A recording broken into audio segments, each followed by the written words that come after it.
সঞ্জয় লীলা ভানসালী তার পরবর্তী epic saga love and war সিনেমাটি রণবীর কাপুরের সাথে অক্টোবর মাসের প্রথম সপ্তাহ থেকে এবং ভিকি কৌশলের সাথে 10ই অক্টোবর থেকে শুটিং শুরু করবেন।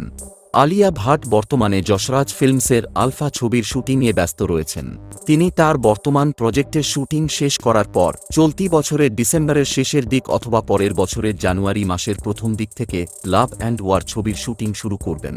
ছবিটি একটি যুদ্ধের পটভূমিতে সেট করা হয়েছে, যেখানে রণবীর কাপুরকে নেগেটিভ চরিত্রে দেখা যাবে। ক্লাইম্যাক্সে তিনজন অভিনেতাকেই ইন্টেন্স কনফ্লিক্ট দৃশ্যে স্ক্রিন শেয়ার করতে দেখা যাবে। আলিয়া এবং ভিকি ভানসালীর দৃষ্টিভঙ্গির জন্য 200 দিনের বেশি শুটিংয়ের প্রতিশ্রুতিবদ্ধ হয়েছে। তারা নিশ্চিত করেছে যে তারা এই ছবির শুটিং শেষ না হওয়া পর্যন্ত অন্য কোনো প্রজেক্টে কাজ করবে না। গুঞ্জন শোনা যাচ্ছে জিও স্টুডিও নাকি এই প্রজেক্টে ভানসালীর সাথে অংশীদার হবে না। সব ঠিক থাকলে 2025 সালের ক্রিসমাসে সিনেমাটি মুক্তি পাবে।